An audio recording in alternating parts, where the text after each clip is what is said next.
Hi ho there, my lovies. Welcome back to Crazy But Not Dangerous. I'm Shorty Vaughn, and I've had a lot of coffee and a little wound up, so Lord only knows what'll happen. What's gonna happen though? Dinner. It happens here almost every night, unless it's fend for yourself or clean out the fridge, otherwise known as corn night. Y'all ever have corn night? Well, tonight I'm going to be making my favorite dinner because I cater to all these people in my house, including the dog, on the daily. And you know what? It's time for me to have my favorite dinner. My favorite dinner, of course, is going to include cabbage. I love to buy cabbage. Lasts a long time in my refrigerator. It is full of vitamin A, C, niacin, folate. You name it, it's got it. Yay, hooray. And it tastes terrific. Super easy to cook and really versatile. It's good if you fry it, good if you bake it. Make cabbage rolls. Ooh, cabbage rolls sound good. Coleslaw, what have you. If nothing else, we always at least have a salad if we have some cabbage. I'm going to go ahead and cut off, a little bit on this side and then a little bit off the top. It's just Andrew and I tonight. Well, you know what? We might need just a little bit more. For leftovers sake. So tonight's dinner is really inexpensive. That cabbage is a pretty good size. It's coming in right around the 3 to 4 pound mark, and I paid $2 for that at Walmart. So you cannot beat that on the price per pound. Yay, hooray.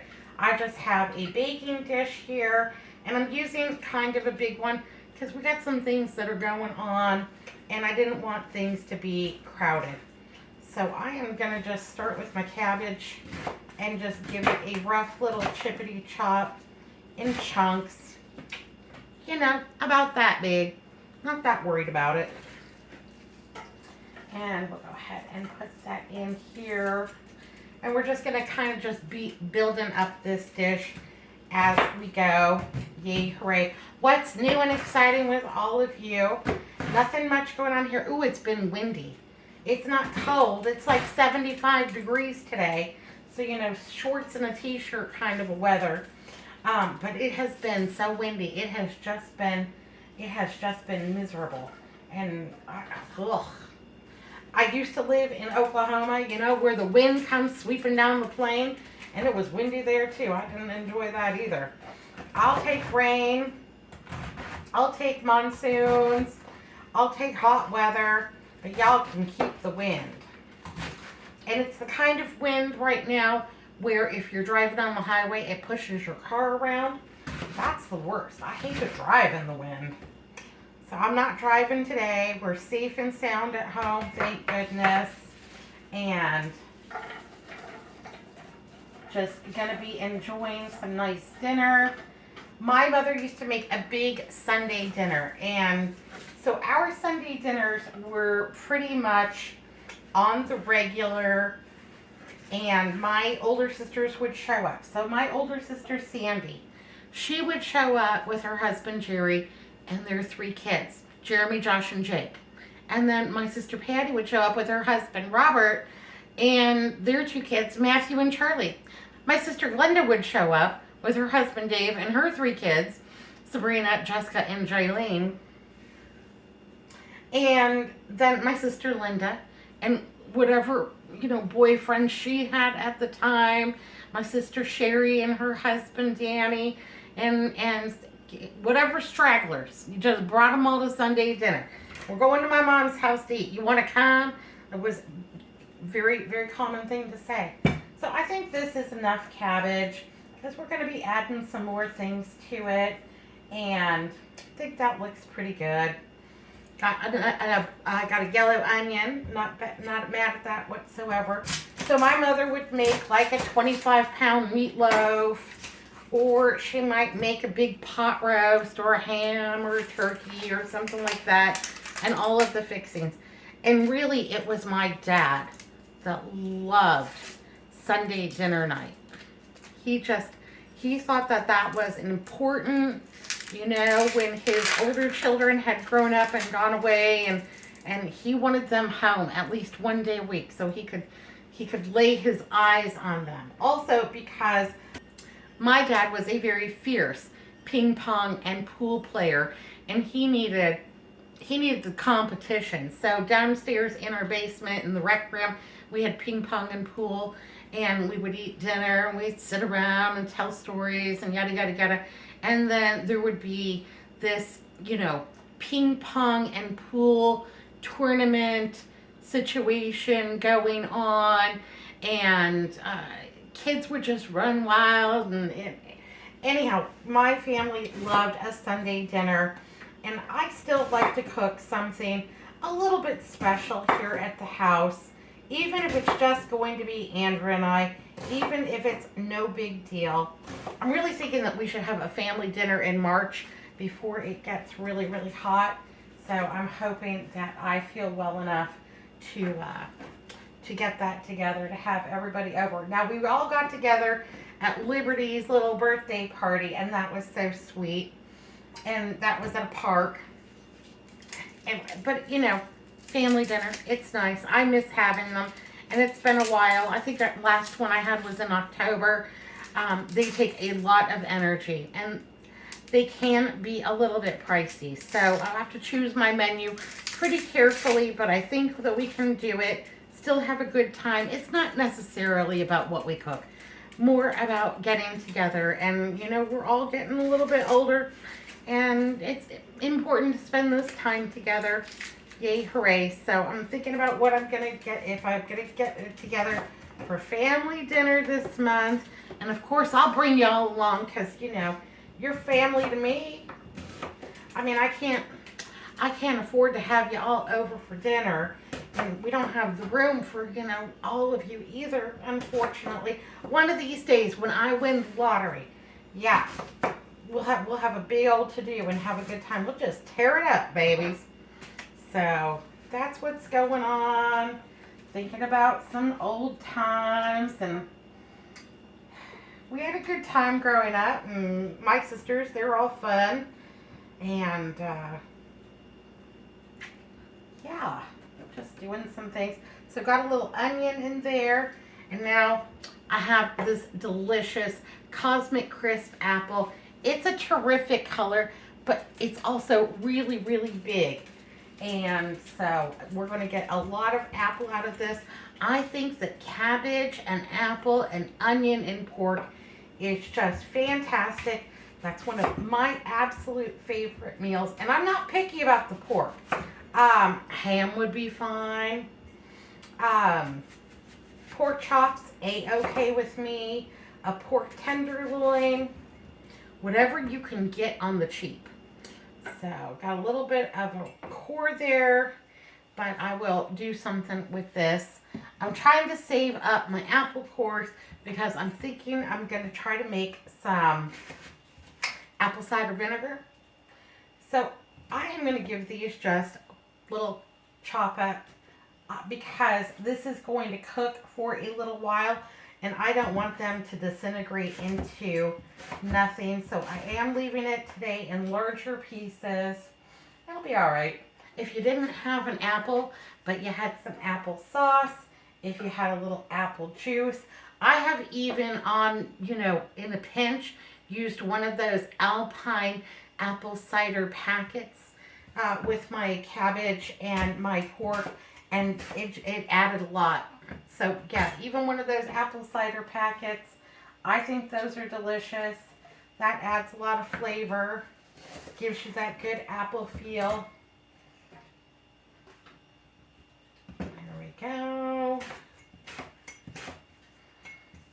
And I'm leaving the skins on mine because I like them. I couldn't be bothered. It won't to peel them. It won't bother me one bit. And that's where all the good vitamins and nutrients are. So there we go. It's looking good so far. Looks fantastic. Yay, hooray. Today we're going to be enjoying this pork blade steak. Got this 30% off over at my Albertsons. And the day that I purchased it was its best by date. So I immediately put that in my freezer because it was a use it or lose it situation, and freezing it just kind of suspends it in time. But its time has come. Yay, hooray, let's go ahead and get this going. So the price on this was $4.57. It is 1.3 pounds. It does have a bone in it, but it is not a very large bone. And this is a great cut of meat to kind of cook for a while. So it will be fantastic. Yay, hooray. When you're buying these discounted meats, boy, 30% off of $5. Yeah, that's pretty good. I can dig it. But what you'll want to do, you want to smell it. For me, typically meat that has gone wrong smells kind of sickly sweet. You want to touch it to see if it is sticky. And sticky for me is just maybe like a no-go, no thank you. You want to look at it and make sure that it's not, you know, like a bizarre color, that there's no mold growing on it, that nothing has gone terribly awry. Now, sometimes with pork, especially like, see where this fat is right here? That I will just go ahead and give that most fatty part a little sniff, because sometimes that fat can go rancid and it will smell rancid. And when you cook it, it will taste even worse. So, you know, I don't want to ruin my cabbage, the onion, everything like that in here with a rancid piece of meat. This one smells, looks, and feels just fine. But I am going to go ahead and just take a little bit of that excess pork fat off because we just don't prefer it.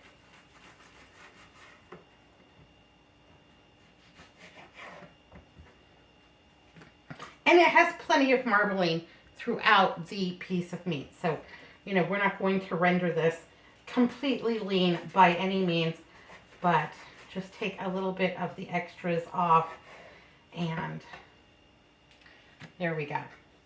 I'm actually going to save that pork. I know, you can't hardly believe it, but I am going to save those little bits of pork fat for something else in my freezer. Yay, hooray, for another day. Okay, so this is looking good. It's the correct color. It's got good marbling. It's all ready. Gonna put this right here in the center. Yippee skippy. And now let's think about our spices, because I do want this all spiced up really well. Gonna wash my hands really quick. Cabbage and onions and apples. Pork can take quite a bit of salt. So I am going to give that a little bit of salt up. Yay, pray. Plenty of cracked black pepper because I love it.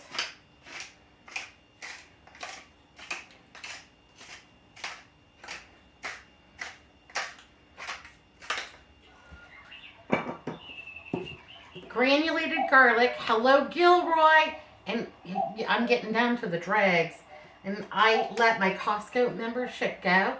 So I'm going to either have to find some over at the Smart and Final, or maybe Melissa can pick me up on her next Costco run. But I am going to add just plenty of that all the way around. Yes, please, and thank you. For me, I'm going to be adding smoked paprika because I love the flavor this imparts. I love that smoked flavor. You don't like smoked flavored paprika? Well, you get yourself whatever it is that you want. If you just used a seasoned salt, that would be a-okay with me. But I love to use these manager specials meats. I think they're just great. I think that they're a good bargain. I think that they really help me meet my food budget. And like I said, you just have to kind of be mindful of how do they smell, how do they feel, how do they, you know, the color, what have you.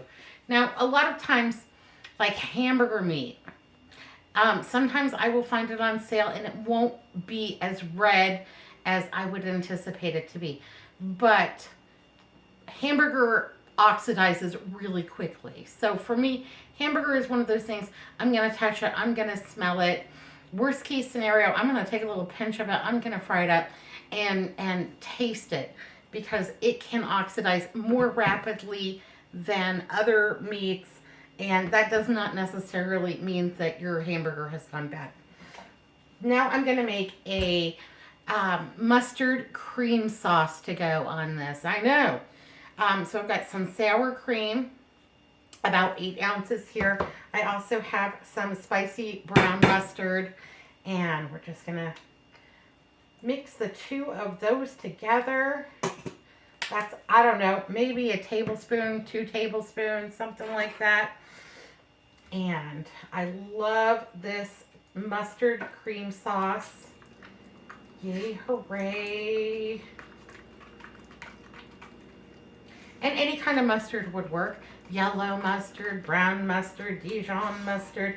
Maybe you have like a whole grain mustard. I could get behind that. But that's super pricey where I live. And I really should make it because I have mustard seed. My mother always used to wear this necklace. And it was just a small, delicate gold chain. And it had like a little bauble. And it had a mustard seed in it. I have it around here somewhere. She gave it to me. I really should find that and see, and wear that. Anyhow, and she would always just say, you know, all it takes is the faith and the amount of the grain of a mustard seed to do whatever it is that you need to do. Anyhow, and she had faith. I don't think she could have raised 9 kids and dealt with my dad and everything on. Anyhow, without it. So God bless her. Let's go ahead and taste this and see if it needs more mustard. Yep. Yep, it's good. It's almost there. So I'm going to say for 8 ounces of sour cream, probably about 2.5, 3 tablespoons of mustard for us. But you taste yours, baby. It's your dinner.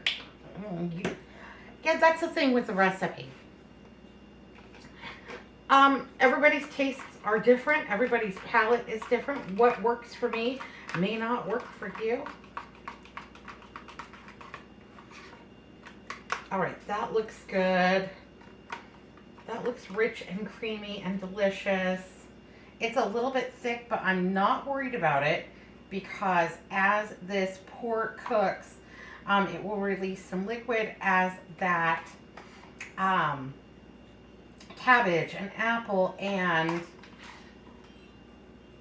onion breaks down. It'll release some liquid, and so that will thin out this sauce while it cooks. And I like this because it's also economy of motion. It's one big baking dish, and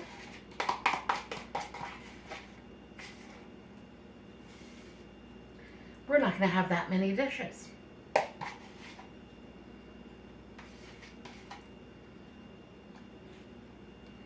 Okay.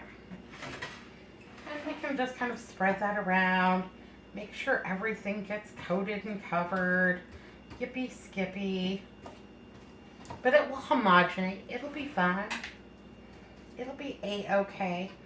Every time I make a pork product with apples, though, I always think about that Brady Bunch episode where Peter goes around saying, pork chops and applesauce. Anyhow, yeah. Love the Brady Bunch. Still do. Still do. Absolutely. Oh, I was watching an old episode of Card Sharks on Buzzer TV the other day, and I thought this question, anybody remember Card Sharks with Bob Eubanks? Anyhow, I thought this question was hysterical. And the question was, if your dog licked your ice cream cone, would you continue to eat it or would you just throw it away? And inquiry minds want to know. So would you continue to eat after the dog licked your ice cream cone, or are you done now? Let me know down below. And then also, I'm fascinated to know, do you have a favorite flavor of ice cream? For me, I don't necessarily have a favorite flavor of ice cream.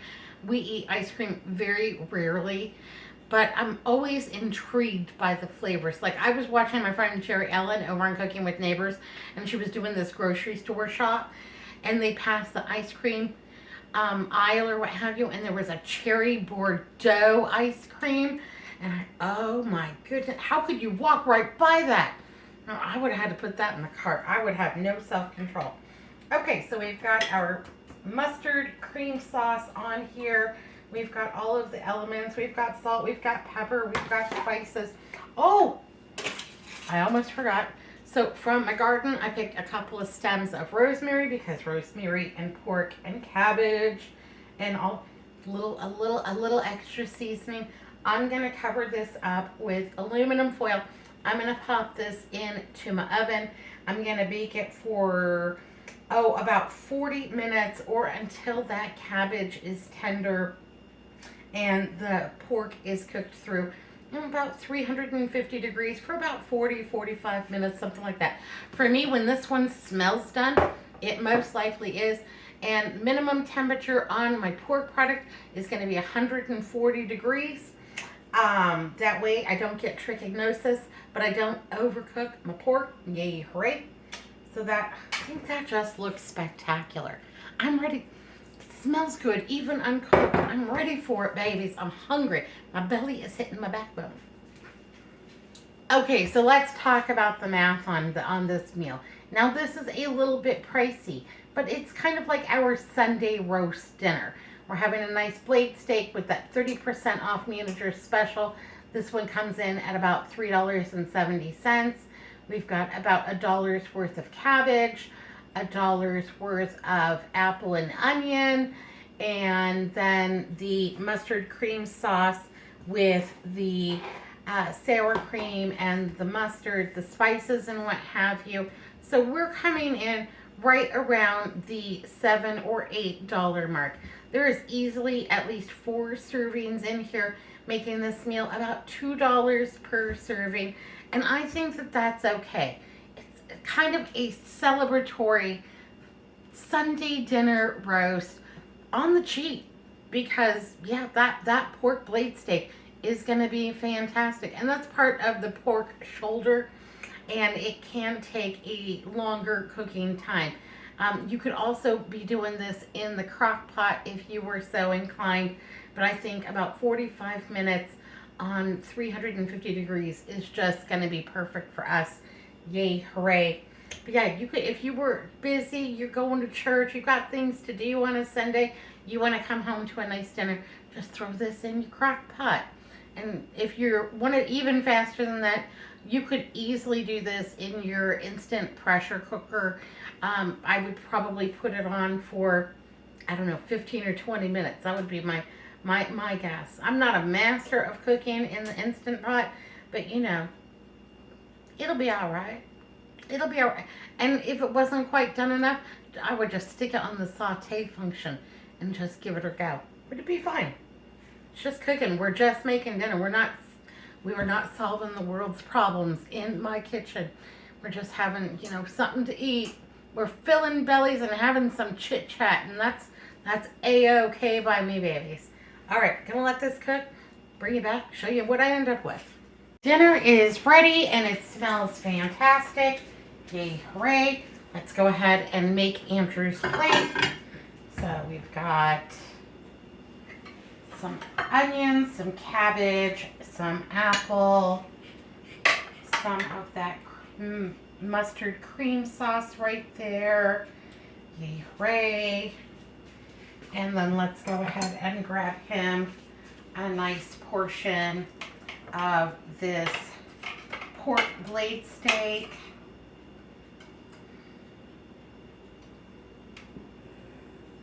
There we go. And then to go with that, I am serving a little bit of cranberry sauce. You know, fruits and veg. You got to be regular if you want to be happy. Yippee skippy. All right, I think that looks fantastic. Good enough to eat. That's what's for dinner tonight. Yay, hooray. Oh, those apples, they smell so good. I'm ready for dinner. All right, my lovelies. Well, I hope wherever you are that you are warm and safe and loved, and know that I love you. Thank you so much for watching Crazy But Not Dangerous. See you next time. Be good, be careful, and look both ways. Bye now.